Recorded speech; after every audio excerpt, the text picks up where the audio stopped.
আসসালামু আলাইকুম। আজকে আমি আপনাদের সাথে শেয়ার করব মুরগির বুকের এক টুকরো মাংস দিয়ে চিকেন চপ রেসিপি। আপনারা মাত্র 15 মিনিটে কিন্তু এই চিকেন চপ রেসিপিটি তৈরি করে নিতে পারেন। এই চিকেন চপটা খেতে কিন্তু অসম্ভব মজার। আপনারা বুঝতেই পারবেন না যে মুরগির মাংস দিয়ে এই চিকেন চপটা বানিয়েছেন। বাসায় অতিথি আসলে আপনারা ঝটপট এই চিকেন চপটা বানিয়ে দিতে পারেন। তাহলে চলুন দেখে নিই রেসিপিটি। চিকেন চপটা তৈরি করার জন্য আমি এখানে একটি ব্লেন্ডারের জগ নিয়েছি। ব্লেন্ডারের জগের মধ্যে আমি মুরগির বুকের মাংস দিয়ে দিলাম, 5 থেকে 6 পিস ব্রেড দিয়ে দিলাম। আপনাদের পরিমাণ অনুযায়ী ব্রেডের সংখ্যা কমিয়ে বা বাড়িয়ে নিতে পারেন। ঢাকনা দিয়ে দিচ্ছি। ঢাকনা দিয়ে 2 থেকে 3 মিনিটের মতো খুব ভালো করে ব্লেন্ড করে নেব। খুব ভালো করে ব্লেন্ড করে নেওয়া হয়ে গেছে। এখন পেঁয়াজ, আদা ও রসুনটাকে একসাথে পেস্ট করে নিয়েছিলাম, সেটা আমি 2 চামচ দিয়ে দিচ্ছি। 5 থেকে 6টি কাঁচামরিচ দিয়ে দিচ্ছি।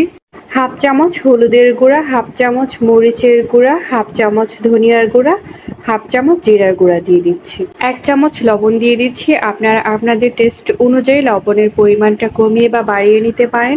2 টেবিল চামচ রান্না করা রেগুলার সাদা তেলটা দিয়ে দিচ্ছি। দিয়ে দেওয়া হয়ে গেলে ঢাকনা দিয়ে দিচ্ছি। ঢাকনা দিয়ে আবারও 4 থেকে 5 মিনিটের মতো খুব ভালো করে ব্লেন্ড করে নেব। খুব ভালো করে ব্লেন্ড করে নেওয়া হয়ে গেছে। এটাকে এখন আমি একটি বোলের মধ্যে নিয়ে নিচ্ছি। বোলের মধ্যে নিয়ে নেওয়া হয়ে গেছে। এখন এইখান থেকে ছোট ছোট লেচি কেটে আমি চিকেন চপের সাইজ করে নেব। আপনারা ইচ্ছে মতো সাইজটা করে নিতে পারেন।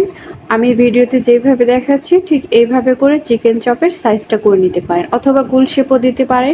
আপনাদের বোঝার সুবিধার্থে আমি আরও একটি চিকেন চপ করে দেখিয়ে দিলাম। সবগুলো আমার তৈরি করে নেওয়া হয়ে গেছে। এখন এগুলোকে তেলে ভেজে নিতে হবে।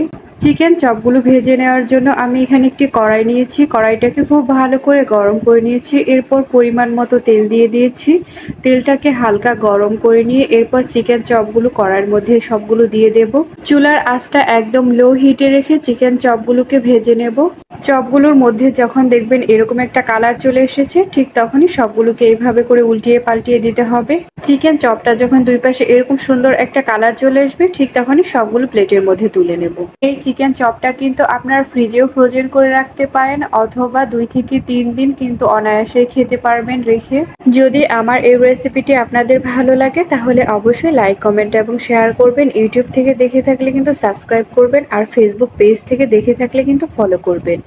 আর আমার এই ভিডিওটি দেখার জন্য আপনাদের সবাইকে অনেক অনেক ধন্যবাদ।